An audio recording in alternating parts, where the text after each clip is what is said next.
Assalamualaikum and salam sejahtera to my honoured evaluator. My name is Norshaila Apni binti Safri, and today I will be presenting my research proposal for the subject Research Project in Nutrition 1, which is the effects of flavonoids-rich fruits and vegetables in managing type 2 diabetes mellitus, a systematic review protocol. This is the content of my presentation today, consists of background, literature review, rationale, objective, methods, references, and appendix. I will start with the background. The prevalence rate of diabetes is increasing exponentially, and in 2006, WHO predicts that by year 2030, diabetes is expected to be the 7th leading cause of death in the world. Type 2 diabetes mellitus, a non-insulin dependent diabetes mellitus, is a chronic condition that is characterized by an increase in the blood glucose level as a result of resistance to the action of the insulin. Diabetes is treated mainly with oral hypoglycemic drugs and insulin injection. However, all of these medications have specific toxic side effects, and long-term use of insulin can cause a decrease in insulin receptor sensitivity, and that will result in insulin resistance and eventually leading to the worsening of control condition. Considering the adverse effect of anti-diabetic drug, using natural products from fruits and vegetables as preventive and therapeutic intervention for metabolic syndrome has drawn extensive attention because of their non-toxicity and beneficial health effects.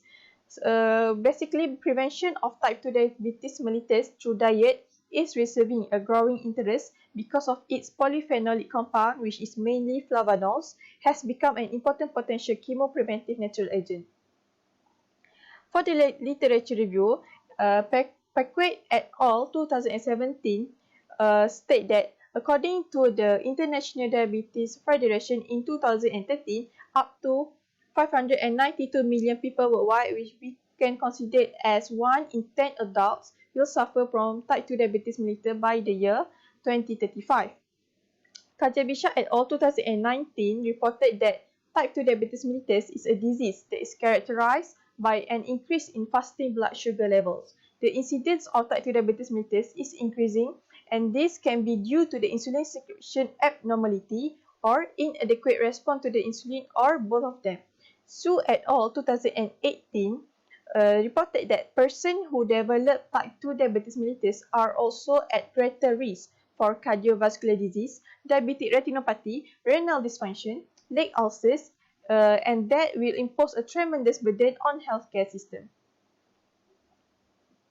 Rings et al. 2018 reported that prevention is partly related to modifiable lifestyle factors and might be achieved through the use of simple interventions such as doing regular physical activity, practicing a healthy diet, refraining from smoking, maintaining a healthy weight, and monitoring blood pressure and lipids. Koch 2019 said that flavonoids are the most complicated and the most widely distributed in plant, and they account for 2/3 of dietary polyphenol and the remaining 1/3 are phenolic acid. Go et al. 2019 reported that given various kinds of chemical structures, flavonoids possess substantial differences in absorption, metabolism, and bioavailability in human gastrointestinal tract, and that might influence their bioactivities in the prevention of metabolic disorder. Babu et al. 2013 reported that flavonoids were shown to regulate carbohydrate digestion, insulin secretion, insulin signaling, and glucose uptake in insulin-sensitive tissues through various intracellular signaling pathways. And as reported by Wedi et al. In 2012, studies in animal models have specifically shown that the anthocyanin subclass improved glucose metabolism, insulin resistance, and beta cell dysfunction through glucose transphosphorase or GLUT4 regulation in human body. What is my rationale for doing this research proposal? Because in plants, there are a lot of secondary metabolites that is beneficial to the human health, but one of the most widely distributed and important phytochemicals is polyphenol or flavonoid. The anti-diabetic activity of flavonoid supports the regulation of carbohydrate digestion, insulin signaling, insulin secretion, glucose uptake, and adipose deposition. Flavonoids aim various molecules that are engaged in the regulation of several pathways such as improving beta cell proliferation, inducing apoptosis and enhancing hyperglycemia by regulating glucose metabolism in the liver. A variety of polyphenol, including flavonoids, phenolic acids, and tannins, have been shown to inhibit alpha amylase and alpha glucosidase activities in vitro. Thus, the systematic review aims to study the effect of flavonoids in fruits and vegetables in managing type 2 diabetes mellitus in adults. So, for the objective, my objective for doing this systematic review is to assess the effect of flavonoid-rich fruits and vegetables in managing type 2 diabetes mellitus in adults. Moving on to the methods. This method for the systematic review will be specified and documented using Prisma checklist, which consists of 7 items. The first item is eligibility criteria. I divided into 4 items, which is the first one is type of study, where all randomized control trials that study the effect of flavonoid and type 2 diabetes mellitus in adult and have been published in English from January 2000 until December 2020. For the participant, I choose adults aged 18 years old and above with type 2 diabetes mellitus.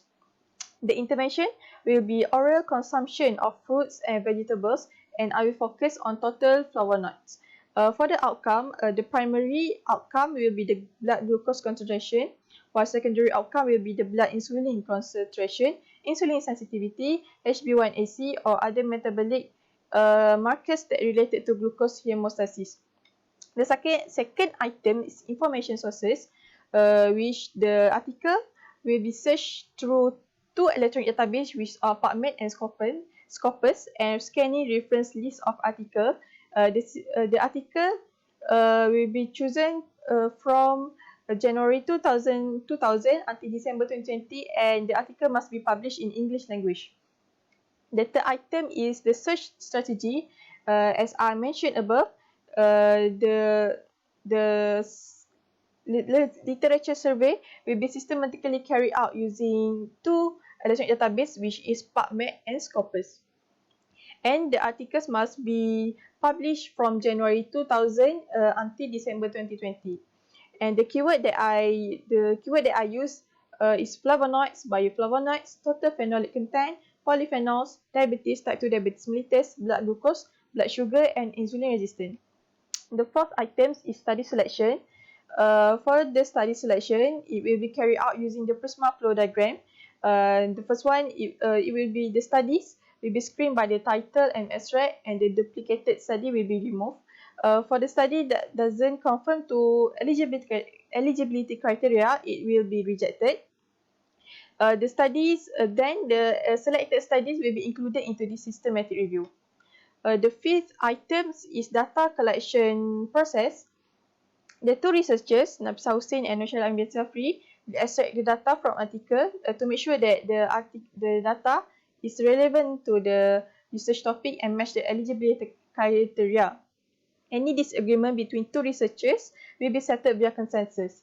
The information that extracted for the following items are author name, publication year, country in which the study was conducted, study design, population size, sex, age, and intake of flavonoid-rich fruits and vegetables, and effect on blood glucose level. The 6th item is the data item. For each eligible study, information will be extracted on. The first one, the studies are randomized control trials. Second one, the subject are adults aged 18 years old and above with type 2 diabetes mellitus. The third one is the intake of flavonoid-rich fruits and vegetables, quantitative amount, for example, milligram per day. And the fourth one is the outcome measures include the changes in blood glucose level. The last item is in the methods is assessment of study quality. For my selected studies, I will assess with the using Van Tarder scale. The Van Tarder scale is consisting of 11 components, including randomization, allocation concealment, baseline characteristic, measure blinding, caregiver blinding, observer blinding, co-intervention, compliance, dropout rate, endpoint assessment time point, and intention to treat analysis. The assessment method is to select yes, no, or don't know for each item, and when more than 5 items are satisfied, which result in more than 5 points, the quality of the report is identified as high. And this is the table for my assessment of study quality. And this is my references. And this is my appendix. My appendix 1 is search strategy, table for search strategy. Appendix 2, table for data extraction instrument. And this is my Gantt chart as my third appendix. And milestone as my fourth appendix. I will end my presentation here. Thank you.